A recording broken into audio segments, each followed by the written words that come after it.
This is Novel Marketing, and with me as always is Thomas Umstead Jr., serial entrepreneur, author, WordPress plugin developer extraordinaire, the founder of Author Media, great friend, marketing guru, and all-round amazing man. And with me is James L. Rubart, who's the best-selling, award-winning author. And just this summer, he has won both the Christie Book of the Year Award and the Carol Award, which is like the Oscar Best Picture for Christian fiction. He's also was awarded the Mentor of the Year by the ACFW, and he dabbles in marketing from time to time, which means that in his day job, he's a marketing consultant that big companies will pay to have help them with their marketing. So we're excited to talk about marketing today and how you can become a best-selling author. So in this episode, we're going to talk to you about how to choose your genre, right? So many people go, oh my gosh, I love this genre. I love this genre. How do I choose which one I'm going to end up in? So if you're in that spot, or maybe you're in a genre and you're saying, I want to expand into another genre, we're going to give you reasons not to do that. And we'd love to have pushback on that because sometimes people say, no, there's a way to do multiple genres. We'd love to hear from you on that. But what we want to dive into is if you're in the spot where you're going, gosh, I really need to choose a genre and I'm not sure what it should be. So I guess the first thing we want to talk to you about is John Grisham, who is a guy who wrote legal thriller after legal thriller, became very successful at it. And then one day he said to his publisher, hey, I'm a big deal. I want to write a book called A Painted House. And his publisher said, well, you're John Grisham. We're going to let you do it. And of course, sales were horrible for that book. And then he went back to writing legal thrillers and the sales went back up. So that's one argument on why you want to stay in one genre. Another thing to think about before we dive into this is Stephen King was once asked, my gosh, you are locked into the horror genre. You really cannot get out of it. And his response is, well, you know what? I really like it, and it's not a bad genre to be locked into, and I've made a few coins doing it. So if you feel like, oh my gosh, I got to get out of this genre, I guess our counsel to you right off the bat would be, you know what? If you're in a genre that you love, we encourage you to stay in it. Yeah, because I know a lot of authors who tried to do multiple genres, and almost all of them fail. Sometimes in all of the genres and sometimes in all but one. So you may be the exception, and there are a few who are able to be successful in multiple genres. But generally speaking, you want to master one, and the first one you pick may be the one you're stuck in. And so this episode is going to be about helping you make sure that you pick the right one. You can write whatever you want. You want to choose wisely. That's right. But once you get published in a genre, it's very easy to get shoehorned there. So you want to make sure if you get shoehorned, to get shoehorned in the right kind of genre. And you always have the option, if you are publishing in a genre and you really just want to try that romance novel or you want to try that action thriller, you can do that under a pen name and look at it as, hey, this is just kind of a hobby book I'm going to do. It's just a for fun book that I'm going to do. I'm not going to really bank on a lot of sales coming from it. It's just something I have to get out of my system, and that's okay. That's right, because authors who write with pen names don't sell any books. Or they don't sell many books. We talk a lot about pen names in the past, and we're not big fans of them. They just make marketing harder. It doesn't make it impossible, but it makes it harder. So right, and that's what I'm saying. I'm saying you do the book, do the romance, use a pen name, but know that you're doing it just to get it off your chest. You're not actually probably going to make any money doing it. When it comes to picking a genre, we want to give you 3 ways to look at the genre. And this is also good life advice. I'm talking to college students, and they're trying to figure out, what should I do with my life? I give them this exact same advice. In fact, Thomas gave this advice to my son, Micah, right before he was deciding which college he was going to go to. So yes, Thomas, this is very sound advice. So if you listen to an older person and they tell you, what should I major in college? They'll be like, well, do what you love and you'll never work a day in your life. What they don't tell you is that ... because no one will ever hire you to do that thing. So you want to look at your passions, but you can't just look at passions. You may be very passionate about something, but you have to also be good at that thing, which brings us to the second element of the Hedgehog Principle, and this is from Jim Collins' book, Good to Great, and that is skills. You can't just be passionate about something, you also have to be skilled at it. But those two things by themselves also are not enough. You want to also look at needs, and I'm spelling needs here with a $sign, and you could call this market demand. It's what people are willing to pay for. So you may be passionate and skilled about something, but if people aren't willing to pay for it, you're not going to be able to feed yourself as an author, and you won't be able to be a professional author. It can be a happy hobby, but it won't be a professional hobby, making money. So let's talk about some passion tests. Jim, how do you tell if you're passionate about something?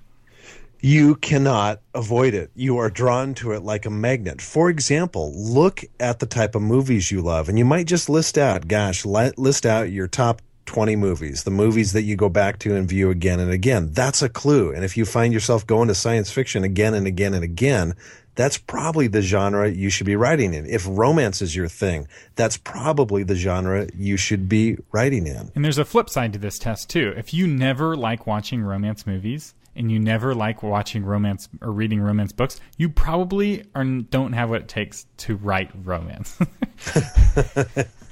And you probably will not be happy if you get shoehorned there. That will be the special hell for the people who, talk in the theater. That's exactly right.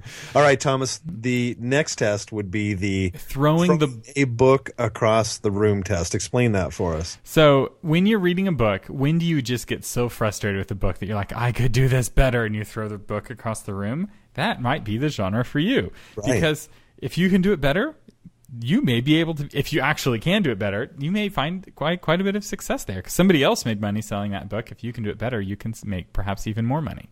And a lot of times, if you read a book and you go, ooh, I like that book. Ooh, I like this book. But this book, it could have been better if they had done this ending. It could have been better if they'd put this scene in. They should have had a character. That's a clue that you should be doing those characters and those endings and those additional scenes. That's right. The next test is the bookstore test. What aisles in the bookstore do you find yourself going back to again and again? And also, what aisles do you find yourself going to and yet not buying a book in? So you're really interested in, Amish, and you go and you look at the books, and none of the Amish books are interesting to you, but you're still interested in the topic. There may be room for you in that aisle for your own book that's able to reach people who are like you.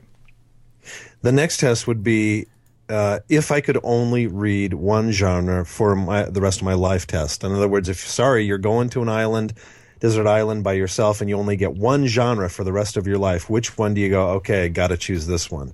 That's a good clue that that's the genre you should be writing in. And you may be thinking, well, why are passions even important? Why can't I just do what's, there's market demand for? But ultimately, if you are not enjoying writing the book, how are people going to enjoy reading the book? It's like, if it's just duty for you, it may be just duty for your readers. And, a lot of people start books and they don't finish them. They have to be enjoying the journey to finish the book. And they're not going to recommend a book that they don't finish. If you're a woodworker, or say you're not a woodworker, but you could make a lot of money because you have the skill set to make these amazing tables, right? But you really do not enjoy it. I guarantee you're not going to sand that thing with that final sanding that it needs, or that final polish, or whatever it is. It's just not inside you. Well, the same thing comes to books, and readers can tell. They can tell if this was we'll call it paint by the numbers book, or if it was a book from your deep heart. All right, so that's passions. Now let's talk about skills. You can't just be passionate about something. You also have to be skilled in that thing. And yes, this applies to fiction. Now, it applies very obviously to nonfiction. I can't tell you how many nonfiction books I've read by people who did not know what they were talking about. It's like, that's a problem? Yeah. These are books that I do not recommend to my friends. I recommend books when the author really knows what they're talking about. But this is Novel Marketing Podcast. We're talking about not marketing your novel, and this really applies to novels. Yeah, for example, if you are writing Christian fiction or fiction with Christian themes in it, and you really do not understand Christianity, that is going to be a problem. If you love writing science fiction, but you don't know how to study science, or it's really a challenge for you to understand the concepts of science, say you want to write time travel and you really don't get quantum physics, well, you might be able to get away with it if you have a really good friend who understands quantum mechanics. But bottom line, if you don't understand the science behind it, it's not going to come across as authentic and specific to science fiction. The people who read science fiction enjoy science, and they will call you on it. They'll find out. They'll go, oh my gosh, this guy does really not know what he's talking about. That's right. At the very least, if you're doing time travel, you need to understand the time travel paradoxes. And there's actually a Wikipedia page on this. There's like 5 different paradoxes of time travel. There's the killing your grandfather and then you're not born, and then how do you kill your grandfather paradox. There's several others. Each paradox has its own movie. There's like the Terminator films paradox and like how that works. If you don't understand that, or if you're writing military science fiction and you don't understand military strategy, it's going to be very obvious in your writing, and you just don't have the skills to attract the kinds of readers who are reading for that thing. But it's not just the technical things. No, not at all. It's romance as well. So if you're somebody that loves romance, you really need to have high relational empathy. In other words, some people are just not as compassionate as other people. Some people don't have that empathy gene inside them. We suggest you not try to write romance. Romance also, another need for writing romance is for you to understand psychology, understand the dynamics of relationships. The best counselors would probably make the best novelists because they understand the wants, the desires, the conflicts, the emotions that go along with any type of romantic relationship. And one more, and this is a pet peeve of mine, and something that really can ruin books for me, because very often authors don't do this. If you write action books, you need, for the love of good writing, to go to a gun range and fire a gun one time. Because if you do not know what it's like to fire a gun and what it sounds like to fire a gun, it will be unbelievably obvious to American readers. So in America, there are more guns than people. Most Americans own a gun, and most Americans have fired a gun. If you are not one of those Americans, you will be very obvious to those who have fired a gun or who hang out with people who fire guns. This is another like frustrating thing for me in TV shows and movies. I've gone through gun training, and these when I watch police officers obviously hold the gun in the wrong way, it just breaks them. It's like, a cop would not hold a gun that way because that is wrong. Me, as a guy who went to a couple hours training, know that that's wrong. A police officer who's studied this for months definitely knows that this is wrong. And we have a mastermind group, and we have a retreat. And 1 year, we went on a retreat out to my grandparents' ranch, and we all take turns teaching a class. And I taught a class on guns and gun safety. And the very first thing I did is I fired the gun downrange before anyone had put their earplugs in or knew it was coming. And of course, half of everyone jumped out of their skins. Everyone was very nervous. And I'm like, remember how you feel right now. Because this feeling is often not captured in books when a gun is presented. And often just the presence of a gun makes people really nervous, especially if they're not used to guns. And it's like, also, your ears are ringing. Very often in a book, there's gunfire and a conversation going on. It's like, that can't happen. Guns are really loud. So this is just an example of you can get skills. No one is born with skills. No one is born understanding science. No one is born understanding history to write historical fiction. People may be born with relational empathy to a certain degree, but you can study relationships and study psychology. And so the key here is that you have to, and this kind of connects with passions in a sense, all three of these tie together. It needs to be something that you're willing to research. And if you're not willing to research, don't write that thing. And you know what? You don't have to research. In fact, I hear, Jim, you are like pathologically allergic to doing research, and yet you've won all of these book awards. How did you do that? Yeah, so I've probably done a total of 2.5 to 3 hours research for 8 novels. And you say, well, how did you do that? Well, I just write about stuff I know, and I've already researched and read about just for pleasure because I've enjoyed doing it, because I do not like research. And so if you do not like research for me, great. Just take the stuff you know really well and use that. For example, the majority of my books, 7 out of the 8, are set in the Puget Sound area, the Seattle area, Pacific Northwest, because I know that. I don't have to do any research for it. So if you're not a researcher, I want to give you permission to not research. That's right. There's nothing wrong with setting a book in present day in your hometown. In fact, right. There's a good Stephen King is another guy who has done this to great effect. That's right. Another way to do this is to write fantasy, create your own world, and then you don't have to do any research because you get to write all the rules. Although I will say one thing in terms of skills that can help fantasy. If you want your fantasy to resonate with readers, it helps a lot if it's rooted in some sort of cultural folklore. If you look at the really effective fantasy books, there's some cultural folklore that it's tied to, and often very overtly. So Lord of the Rings is tied very closely to a certain kind of like Nordic and Germanic legends. Beowulf. Actually, the reason why Beowulf is so famous is because Tolkien wrote an essay about the poem in the 1950s and put the poem on the map. So it was, I didn't know that. And yeah, it's actually, and historians may look at that essay as being as important as his, Lord of the Rings trilogy.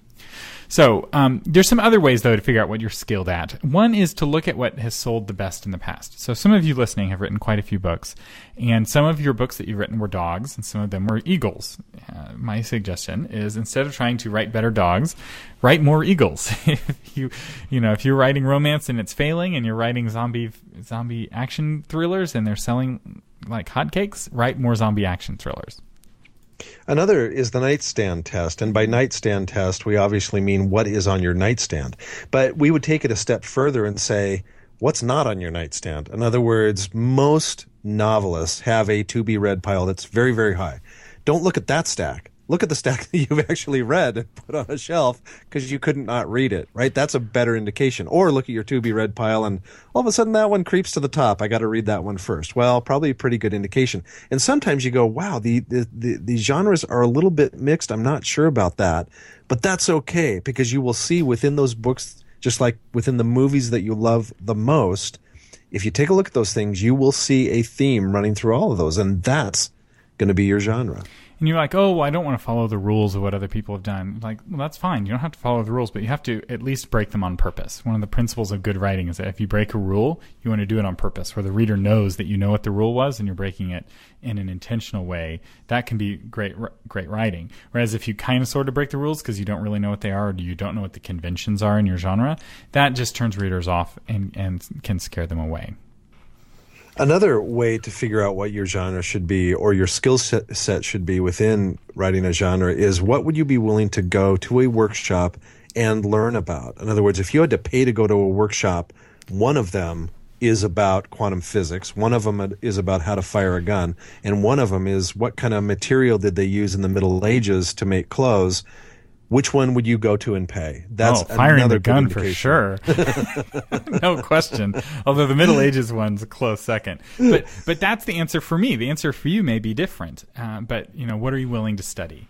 Another thing that you could look at is, what authors do you see as mentors? This can be one way that you can get skills. An advantage is, who's around you that can teach you. I find that often successful authors are in clumps and clusters and little communities with each other. And successful authors hang out with other successful authors, and often in the same genre.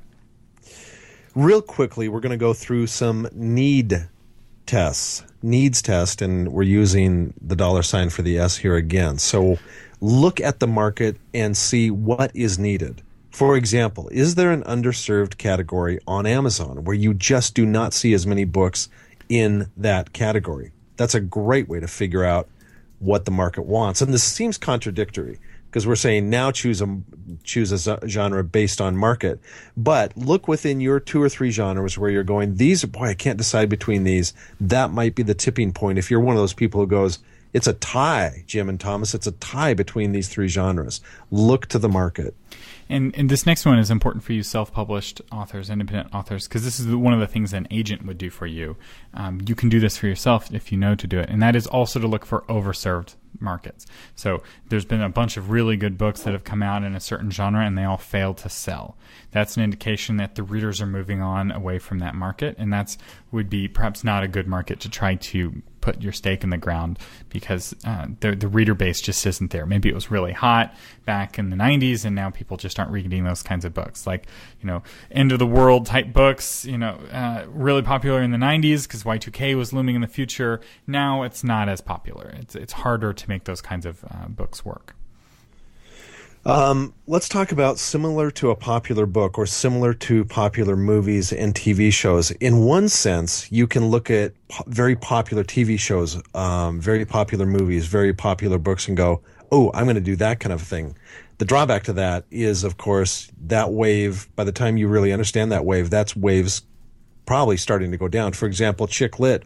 Oh my gosh, that was the buzzword in the mid 2000s, like 2003, 2004, 5, 6. Chick lit was everywhere, and now it has really died off. So you got to be careful about riding waves. Yet at the same time, you can look at what is popular in culture, and if it's a solid pop culture phenomenon, for example, superheroes, those really, crested and hit the wave about 10 years ago, really starting becoming a big wave. And those are probably going to go on for a while. You look at what Marvel's doing and what DC's doing, you go, okay, there's probably a continuing need and demand for that type of fiction. And this is where needs and skills are connected as well, because the faster you're able to write quality work, the quicker you can respond to trends. If it takes you 2 years, 3 years to get a book out, you don't worry about trends, because whatever's going on now is not what's going to be going on 3 years from now. But if you're able to quickly hit those trends, you can often make some really good money. And then one final test is